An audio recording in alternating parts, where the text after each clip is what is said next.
Good morning, my friends. It's good to be with everybody. This is an open door, and on Thursdays at noon, we do Finding Truth Everywhere. And this week, we watched a video of Muji. It was called You Are Not a Failure, You Are the Pure Self. I'm not sure when I watched this or why I watched it, but I just remember sending it to Cindy, and she suggested that we talk about it here. So I'll just go right into it. And the first thing I guess is coming up for me is what I like Muji. He's comes across as this kind soul who really authentically wants others, all of us, to know the truth of who we are.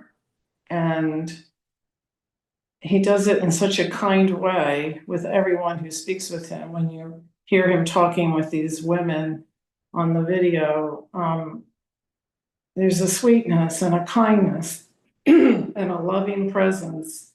But underneath that, there's also this strength and this not allowing anybody to go off the point of the truth and pushing that. So I really like that about him. He also has a great sense of humor. He throws things in. I remember the video we watched of that laughing emoji that Cindy put up. That's still one of my favorites. That he just communicated through laughter.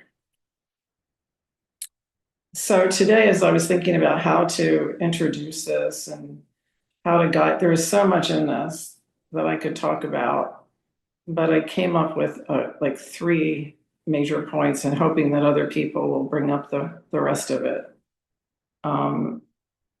He started off with something that Cindy mentioned the other day to us, that he said something like, every day that we are meeting, he's talking to the people in his satsang. Is every day we are meet, I want us to meet as if this is your last meeting. And that was just something that I could have skipped over, but I thought about it. And I thought about how I tend to live with this sense of time, like there's plenty of time, that I can do something tomorrow, or I can learn about this later, or I can read another book, or watching, hundreds of videos, and then I'll get it. Or maybe one of you will tell me what the right answer is. And I just thought that he was pointing to not only now is the time, but it doesn't take a whole lot of effort and a whole lot of time, that his message is simple, and that the people sitting with him, and that includes us when we watch this video, that we can get it right now, and that we already have what we're trying to get. So I liked that he pointed that out to them and to us, that now is the time. It's the only time. And then he's talking to these three women, and these women, I just loved these women. I love the way they came forward with an open heart and kind of a vulnerability, to ask honest questions of things that they were struggling with, and sincerely wanting to have him point them in the right direction. And I guess what I'm trying to get at here is that there was no facade with Muji or these women. It was just like, come as you are. Do you want to say something about that, Livy, now before I go on? You sure? Okay. So this longing for truth, the sincerity and the honesty of their questions. I saw something of myself and of each of us in that. And the first major thread that I found going through almost every question was when he said, that in each of us, there's this unrecognized feeling that we will fail. Now, for me, most of my life, I thought I was confident. I thought I got good grades, went to school, got lots of degrees, was quote successful in my field of endeavor. All of that. I would have said I was quite a confident person and that I could do just about anything. It wasn't that I thought I was failing. And yet, once I got to the point where I woke up, I guess is the right word, when I realized the truth, I started seeing how I had operated all those years. He said some things that really resonated with me, and I don't know if it will with you, but he said some things like, we lead an apologetic life, apologizing for our existence. All that striving I did. Why was I striving so hard? Why did I go to the teacher and say, why did you give me a 97 instead of 100%? I actually did that, and the teacher thought I was crazy, and I was crazy. But just trying so hard, trying to be the best mother, even, and putting the world on my shoulders and thinking, I have to do this. I have to make things right. Even beyond my nuclear family, like when my sister got sick, then I took on my niece and my nephew. And then it was like everything, I just had to keep going, keep striving. Leading an apologetic life. Spend a lot of time, he used these words, you spend a lot of time trying to prove yourself to the world. That's what I did.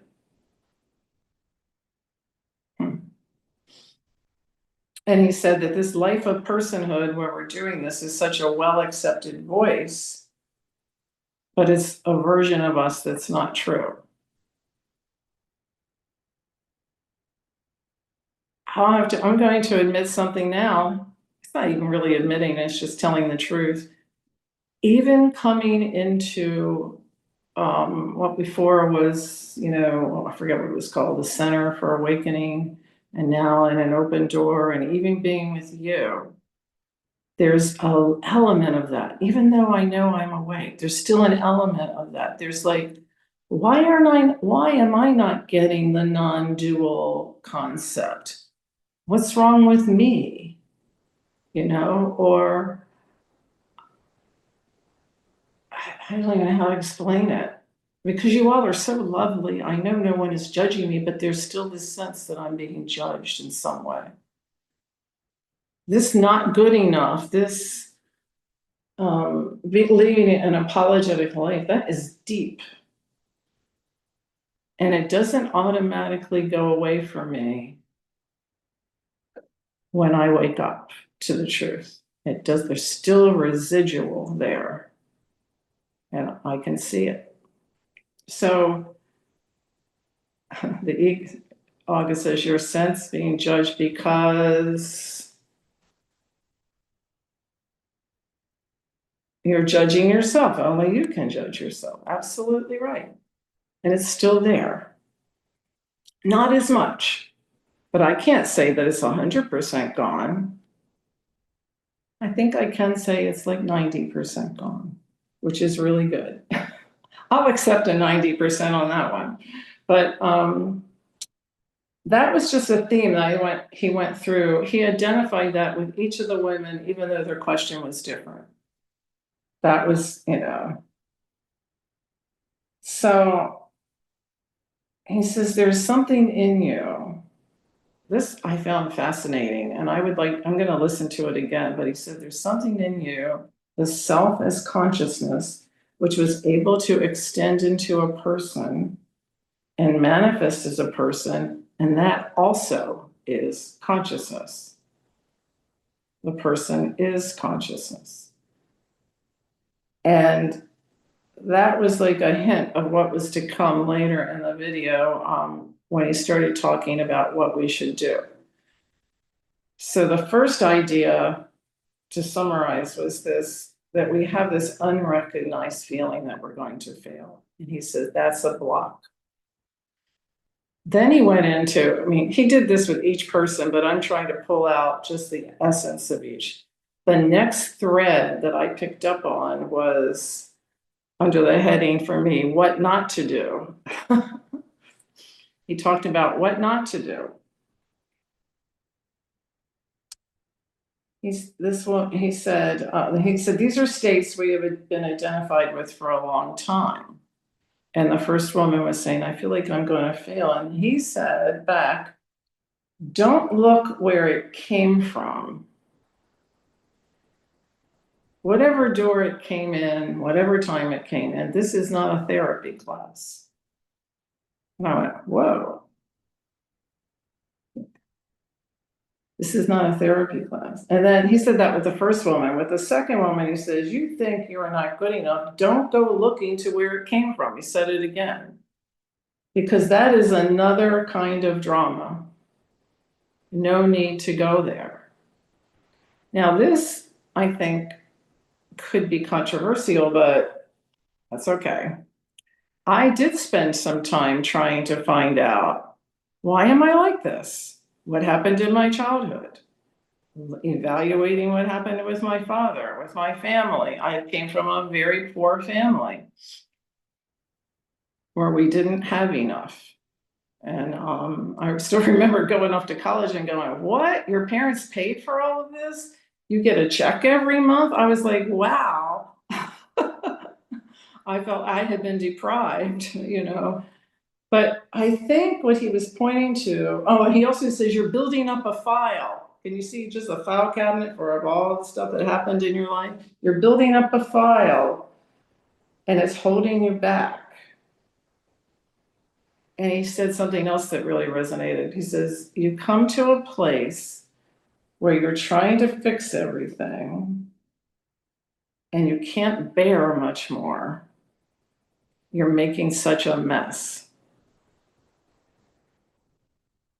And for me, that happened when I was doing the 12 steps and I kept trying to fix those defects of character. And I just got completely sick of myself. I got sick of being me. I came to that place. And that's when I just stopped trying to do that anymore. It's like, I give up. I give up. So what he's saying, I think, is like I learned in my program was, you can look back, but don't stare. You know, you can look back, but don't get mired in it because you're identifying more and more and more and more. And that just becomes more and more of a block. So that's what I got out of what you shouldn't do. He goes, you know, oh, and then he said something, he's kind of funny. He said, like, you can make a long list, but you don't need to go and correct every one of the things on your list. You know, you hear people in spiritual circles, I heard this, you're clearing this, you're clearing that, you're clearing this. Because that's like torturing yourself. You use the word torture. And that just adds to your suffering. He goes, that is old stuff. And that one of the women says, the old me wanted to do this. And he goes, no, there is no old you. There's just old stuff. And the stuff is stuffy. And he was like using his hands, like, that's all this stuff, that stuff is stuffy. That's not you. There's no old you. You're identifying with it. You're riding with it. You're getting on the wings of the stuff and riding with it. That's my words, not his. So I think, you know, what he was pointing to, my version of what he's pointing to, I don't want to put words in his mouth, is that we make it hard. Even, you know, even though we think we're always have this deep sense of failure, then we go and we make it harder. I know I did. I made it harder. And he says it's simple. So the third thread of what I heard him saying was, you know, this is what's not to do. Here's what you do. And he kept going. Did you see him with his hands? He kept going, it's like this. It's so simple. It's just this. And I said, what to do? One of the ladies said, I think it's too simple. And he said, the mind will tell you that. The mind has all kinds of tricks, but it's not too simple. It's not a skill. It's not a practice. It's not something to learn.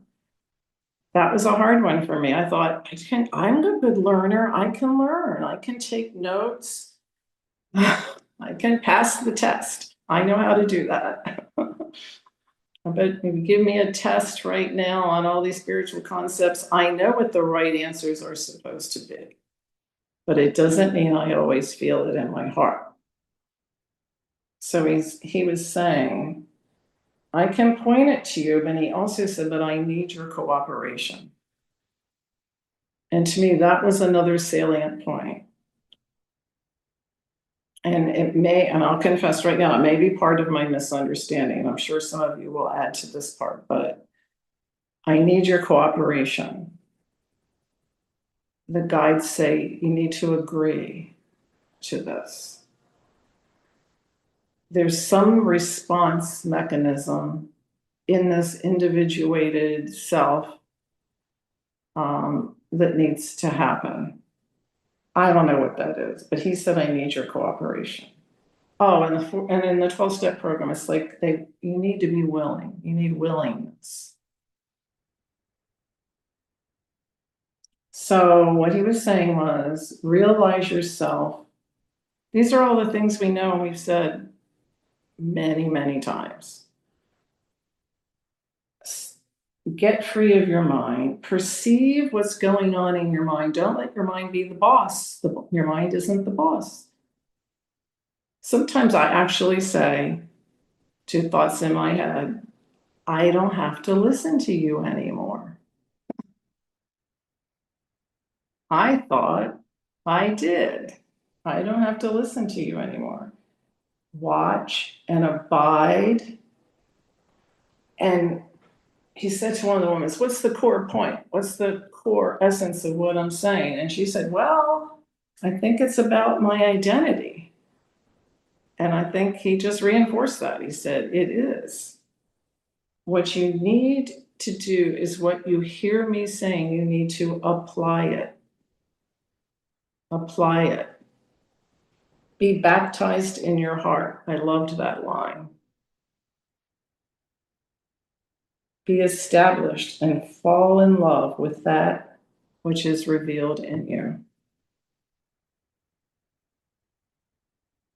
And nobody can do it for us. We have to do that for ourselves. I know somebody's going to say I'm not the doer, but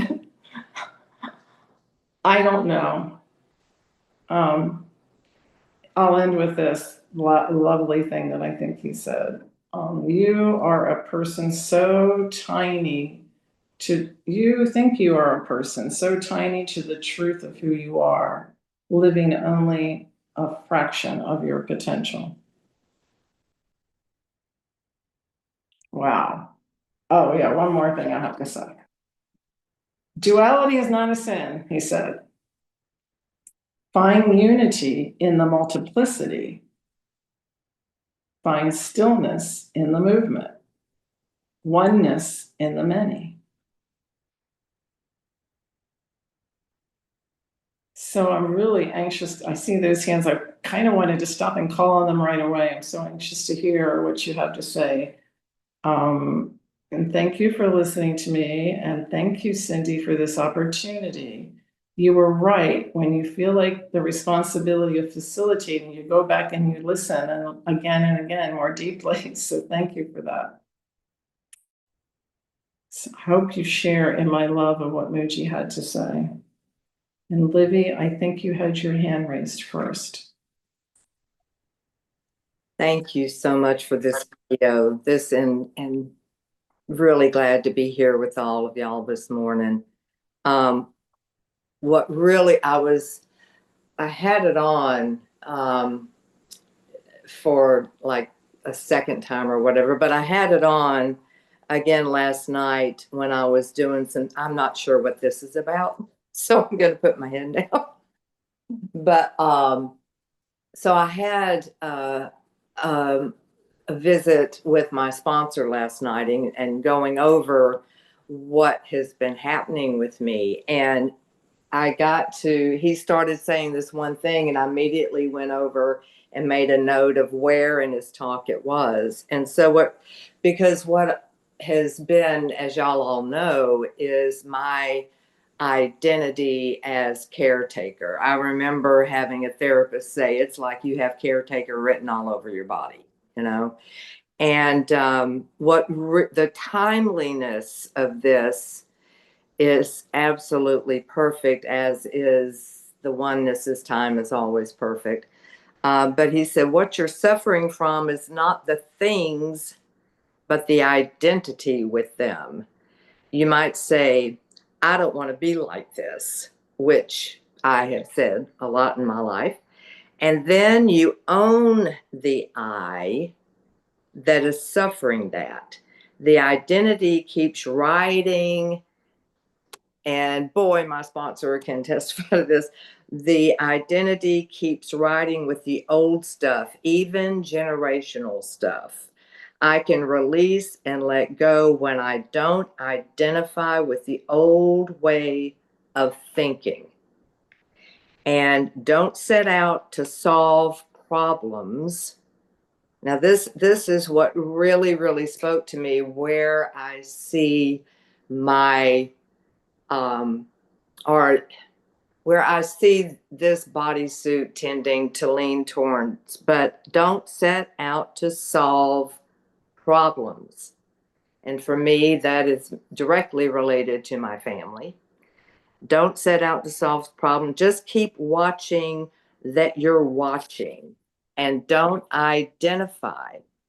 As long as your attention is on just being. And this is the one thing that the real thing that really dropped in, as Cindy so beautifully can do with her hands and everything. But what really, thank you for that. What really dropped in for me is it went from here to my heart and to my gut is I am that. I have everything I need. I am being guided in every moment. And as long as your attention is on just being, and as long as your intention is for this and you're striving,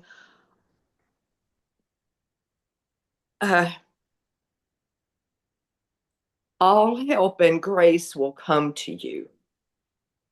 And knowing that whatever life, and this is, what Cindy repeats to us so much, knowing that whatever life God has to give you is good, every part of it, every part of it.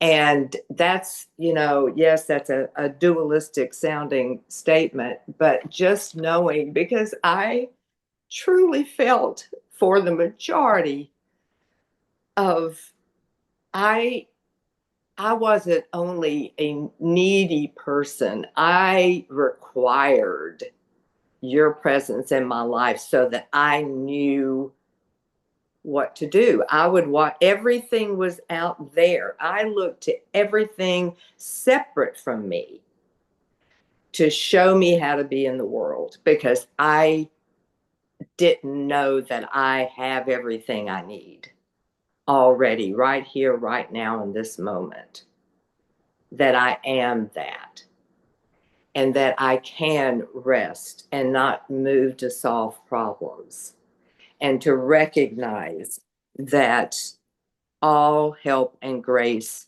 comes when, I've gotten to where, seriously, okay, with still washing a lot of things around here and just throughout the day. So what would you like to do next? This is what I'm thinking, but what is it? And instead of feeling like I should know how to do something and shaming myself because I don't, I can pause and say, I am that. What is it that we're going to do next? And really owning that. And the only way it went from here to here to here was to be willing to see how far down the ego wanted to keep me in the caretaker role. So this was so timely for me and just absolutely a gift. So thank you, thank you, thank you. Hit it, May. I just want to say you are a gift. You are a gift. Each of us. I love you. I love you. I mean, I say that as if I'm saying it from one person to another, even though I know we're one. But I'm not going to give up that I love you. Because if I say I love I, it's not the same. So, I love you. Meg, hello, sweetheart. Hi, everybody.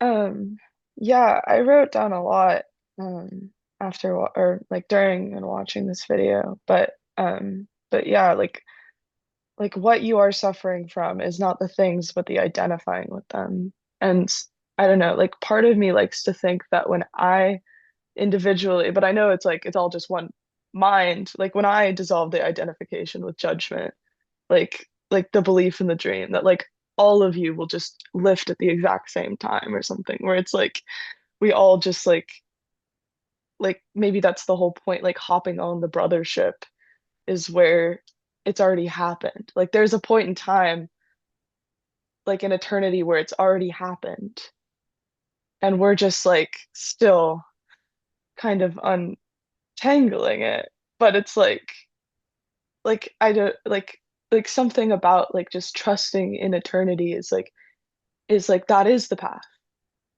And it's like the when you really like are able to fully trust in the transformer of perception, like the Holy Spirit, as the Course calls it, like you get those glimpses of the upper like the upper room, the kingdom, and it's like I find myself like reflecting and reflecting, like bouncing back and forth on like whatever dotted mechanism that like we exist on, like throughout the day. But I've lately I've just been like trying to repeat the I know who you are in truth, I know how you serve in truth. And the more I do that, the more it becomes clear. It's like, and I don't know, it's kind of also like what Patricia says. It's I like to imagine the pixie dust, like kind of having that faith, trust, and pixie dust.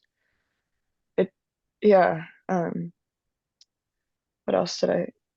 Yeah. Um, I I enjoyed him saying he said duality is a function of the world. There's utility in the multiplicity, and then yeah, you find the oneness in the many.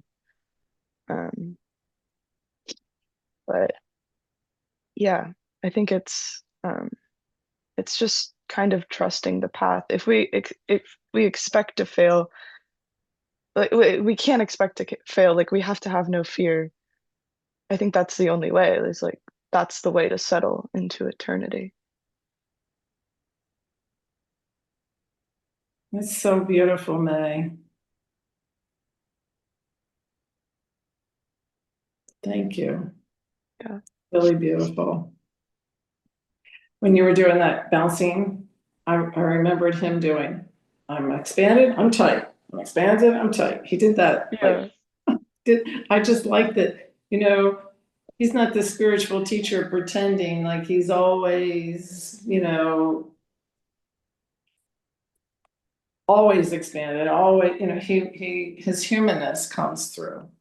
Yeah, I like to call it the like monkey me. Like the Yeah. monkey me is the small self, the like psychological self, the personality self.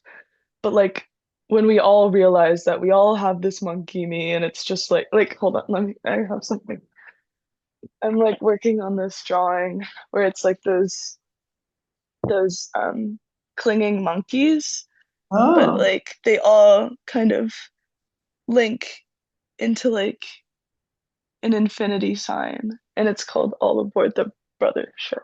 That is But cool.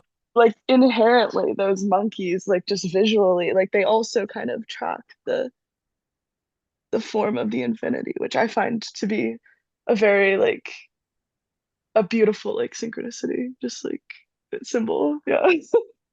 Thank you for sharing that with us. Yeah. Yeah, that's, thank you. Amy, I think you had your hand raised next. I never know what's going to happen here. May, that was really great. I love the creativity. It's beautiful. Really, thank you for that share. Um, I have a little bit of and I fully accept this as my own personal thing, but I've seen some aspects of Muji that I'm not really drawn to. I loved the one that Cindy showed us of him laughing. I just love that one. And he's like a big teddy bear. Um, I was reminded a little bit in this of William's share with the women, just having a fundamental sense of not liking themselves and of not being good enough. And I think that we have in the West, we have that a lot just because of the sin and guilt tradition in Western Christianity. And of course, in Miracles touches on that really well, just with it being the fundamental price of existing as physical form. It's the cost of having the experience of being able to say, I love you to another person. There's a cost with that, and that cost is separation. And it's all the same thing. We so enjoy being able to say, I love you to another person and having that received fully and being able to express it fully and the joy in that. But that does have its cost, and that requires that we believe we are two separate people and that we need to be joined through those words. So I just want to share. Last night I went to bed to sleep, working with the guides, taking stuff to the upper room, and I couldn't remember the exact words, so I thought, oh, frig it, I'll just I'm sure that it's the intention that's really important, so I'll remember as best I can. And I'm going to take these things to the upper room and really just sincerely let them go up there.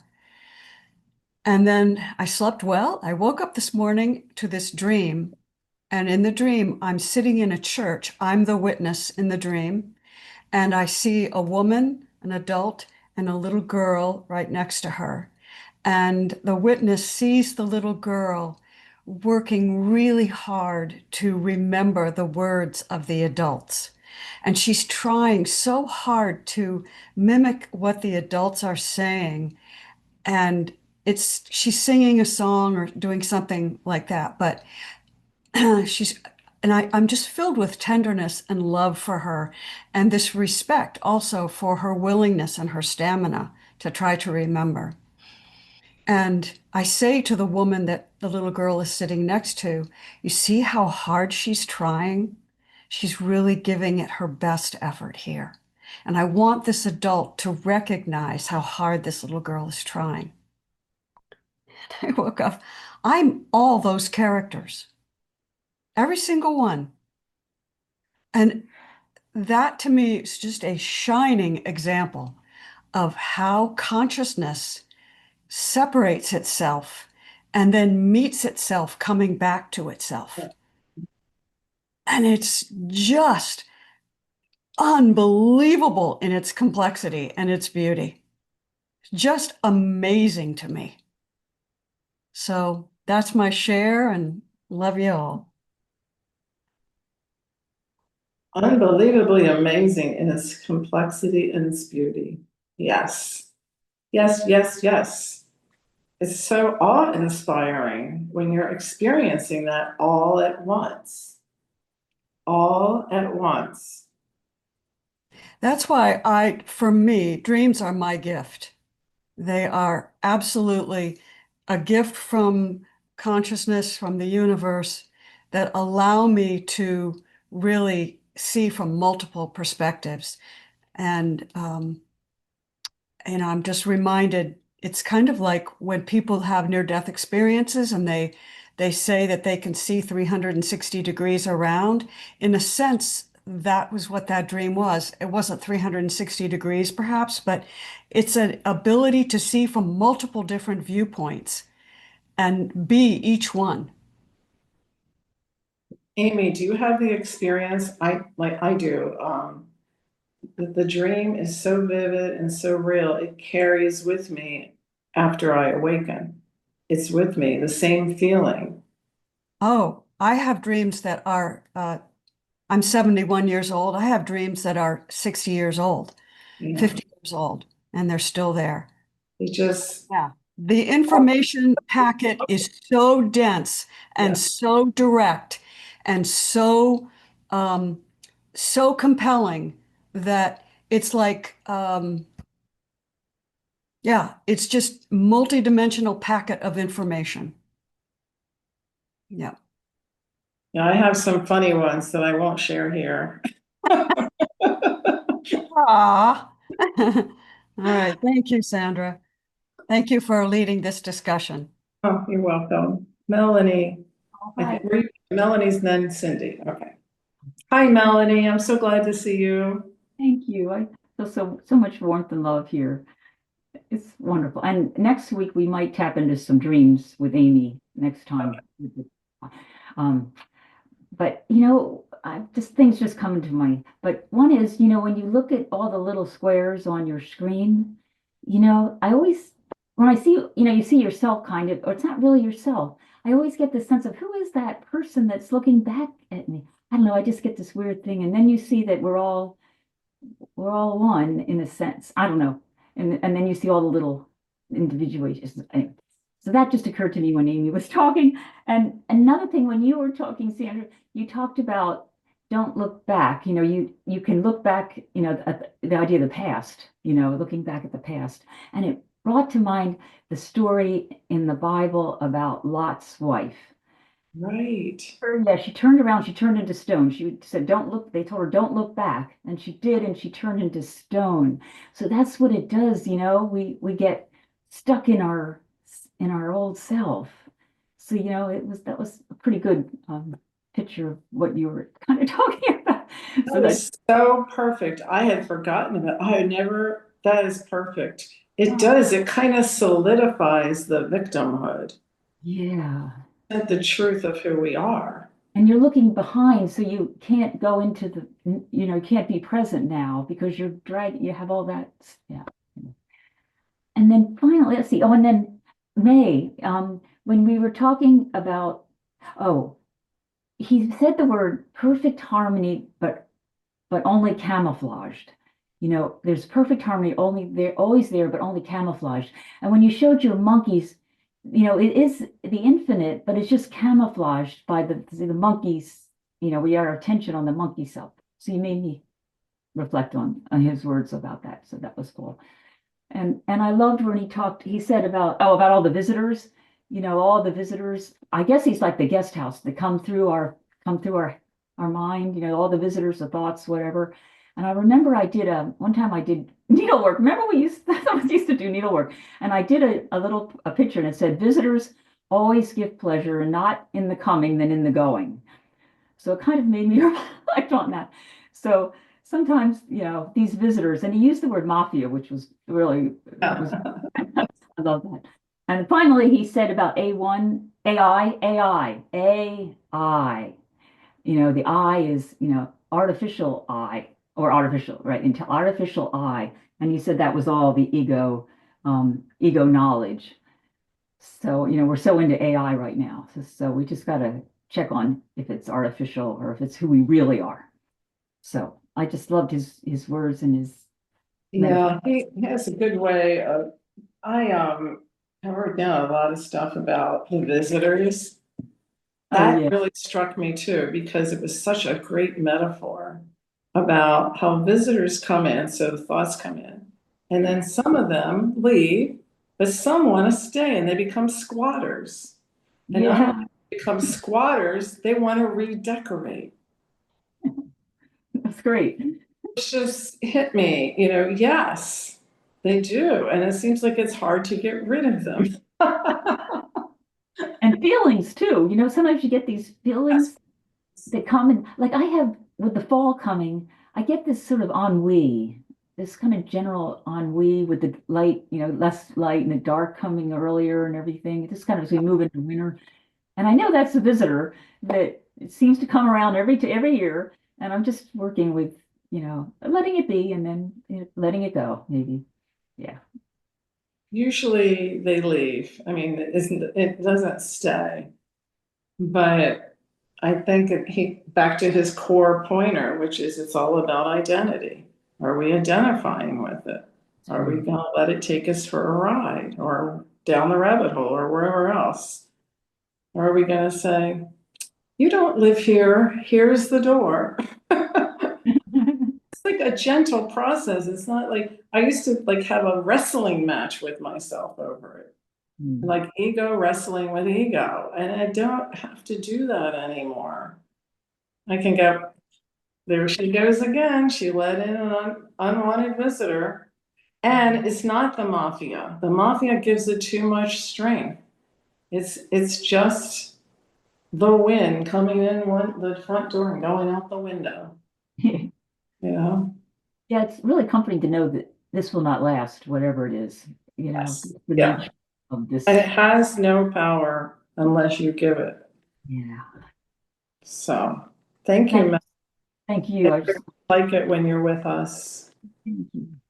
I know that's dualistic. That's okay. You're always with me. Okay. Cindy.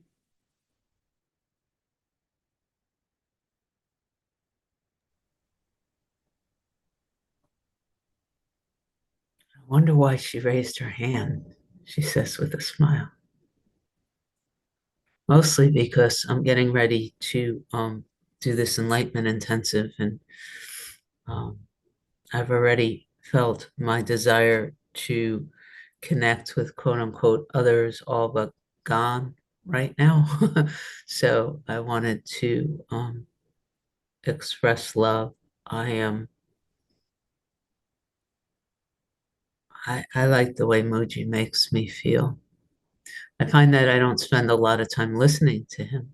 I don't spend a lot of time listening to anyone these days, except maybe the guides and Helen once or twice a week and whatever we're doing here. I have a lot of different voices in my head. And what I am discovering, and I was grateful, I listened to the guides like only half-heartedly. I'm not taking in new information right now. A lot of the diet process is about emptying, not filling, and I could feel it happening. But there was something in the most recent channeling, which I may or may not get to the library before I leave, because man, I'm moving at a snail's pace, where they said something which was the same as Muji, which is essentially it doesn't matter what your small self's experience is right now and how much suffering you think you're dealing with or how separate you think you are. God is, that's my word. Consciousness is. You can't really hurt it. You can't hurt it because it's always there. And I've been noticing in a very interesting way what seems to contradict that in my space, and that's a lot of what I'm bringing. But I've also been noticing misperceptions. So, and depending on where you look at things, everything changes. And I want to give an example of that. A lot of people think that Lot's wife turned to stone when she turned around, but the Aramaic translation states that she turned into a pillar of salt. Why is that significant? It is extraordinarily significant because salt in the time of the ancient Hebrews was more valuable than gold, because it was the only way they could preserve food. So turning to stone feels like a punishment. And even right now, most Heroic and Bible studies will tell you that Lot's wife was punished. My sense is that she returned in service to the one. She became that which the people could use to maintain sustenance. My experience is that there is no punishment in the kingdom or in the upper room or wherever you are. So there's just this cycling. And in this experience, I didn't quite get it. So we cycled back, and Lot's wife turned into something in that period of time that was more valuable to human beings than gold or silver or jewels. And if you sit with this recognition of what we are, what we assume to be true, and then recognize that they're assumptions, and they're based on past, a lot of things inside of me, they just get rattled. I mean, it's just a story, Lot, the whole story, the whole thing is just a story, and depending on who tells it, it seems to affect how we view things, which is extraordinary. The other thing, and I didn't know that I was going to share this, but then Amy was talking about being everyone. I did a compassion inquiry thing this morning, and all these things with the guides and this practice of bringing up the past. And I talked about it in my teaching yesterday, that there was a disconnect in my space that feel like energetically exists, right? So we're not talking about what's going on in my mind, but energetically, Cindy is really comfortable serving God. Let every voice but God's be stilled in me, on and on. I surrender everything in service to the one. What happened for me yesterday was I saw that the idea that in order for me to give everything from God, I must also be willing to receive from God, without judgment or complaint, to be completely filled up with God, created a huge schism in my space. Really, really upset. Like I couldn't speak. I started to shake. Like the whole fear thing, like just erupted. Today, in like bringing memories to the upper room and the work I did with compassion inquiry at 6 a.m. and then the dyads, I do a lot of work. There is a cycle of memories in the Cindy story that, and they're from when she's young, when she was newly married, dating afterwards. It's just this picture of Cindy crying hysterically on a bed and having someone, not always a man, over her screaming at her, if you want to be loved, you have to stop being a monster. If you want to be loved, you have to, how dare you ask for love? Like there are various versions, but the key picture has cycled in Cindy's life. Now, I don't want anybody, oh, poor Cindy. There's none of that here right now. It's just something that's happened more than once, more than twice. Maybe, like there are 3 major events. There may or may not be more. When I sat with it this morning and took it into this practice we've been doing from the guides, coupled with like Pat yesterday was talking about Helen's "Where Are You?" and self-inquiry, and this understanding that you keep identifying as the character, but you have no evidence of it. I recognized that every time I took this memory into counseling, into a forgiveness practice, into whatever, I only took the role of the being lying hysterically crying on the bed. like there was a belief in me, that's who I am. I'm the victim of this. And it hit me that if we're all one and all beings and all memories are in the one mind, then I was also the one doing the screaming and enrage. And that was a really hard thing for me to accept. And there's chills as I'm saying it out loud, but it's required in this system to accept that I was my mother, I was my husband, I was my boyfriend, at least in the energetics in my system. And I have to I mean, the guides have said you have to be responsible for the human condition and then it can be reclaimed. And I'm watching myself continually, actively give permission to take ownership of both parts of that picture. And then ask the part that knows how to release and forgive it.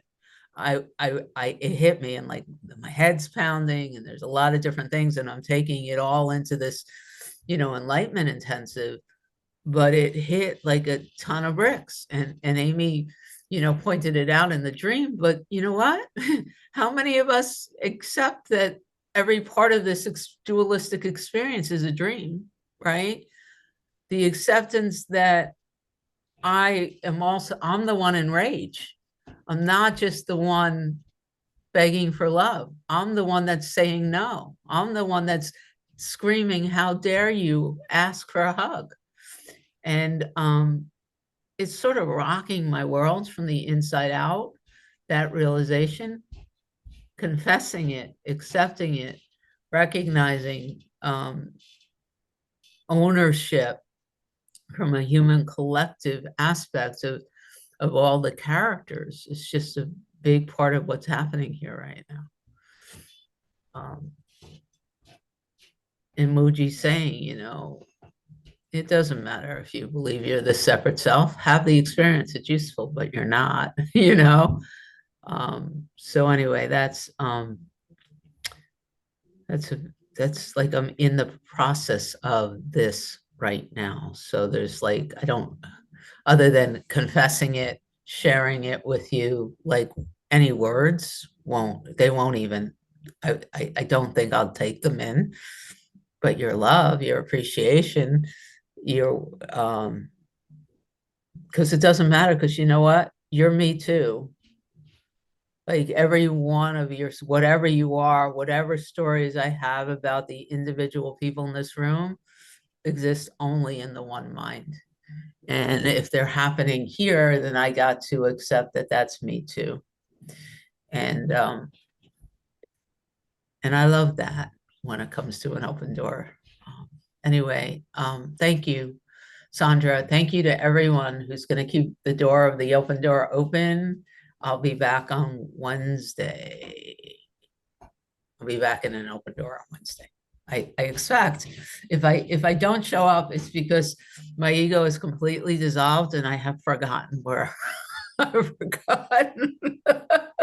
maybe I'll wake up from the dream and it won't be here anymore. I don't know. I'm kidding. I'll be back on Wednesday. But anyway, I love us. Yeah. Thank you, Cindy. Thank you very much. While you were speaking, I had some memories that came up. And let me see. I'll just speak to it very briefly. I've had the experience back when Susan Telford was with the Center for Awakening. She had a woman come on who actually had people go into the pain in their body and look at the memories that came up with it. And she suggested to me that I do it, and I did. I met with her and I did that practice, not practice, but that process. And it brought up a whole lot of things. I won't go into the details, but the main thing that I got out of it is when I was brought back to those moments in childhood, and this was not in a dream state or in a hypnosis state, I was lucid. I had compassion for all parties. I had compassion for all parties, I don't know that I identified with all parties, but I had compassion for all parties in the event. And I think what Mel was saying and what I was saying with the metaphor from the Bible about Lot wasn't that it was a punishment, but that, and I've had the other experience where I go back and I get totally locked in to blaming my current events on what happened in the past, identifying it with that. So I've had both experiences. And the experience that locks me into victimhood is not useful. It's not that it's a punishment, it just becomes rigid. That's what I think Muji was saying and what I think Mel was saying. Not that it was a punishment or that it was wrong somehow. It's just this whole spiritual experience can become so unnecessarily complex to me. It's when I simplify that I get to the core of it and I can let go of all the analysis, all the evaluation, and just be. That I get to experience the joy and the beauty of who I truly am. And I don't have to figure it all out anymore, which is such a relief to me. I don't have to figure it out. I can just be. What does Richard say? Be the love that we are. And that is freeing to me. So does anyone else want to say anything before we close? We didn't hear from all of you, or each of you. William. I really love what I've been experiencing today. I had a very interesting experience last night. And as you know, I've been more and more slowing down, pointing this separate self into the now. Talking with my wife and turning off the TV, and now where do I go? And when I sense that she wants more of TV, I want more of now. I want more now with her. Where do I go? What do I do?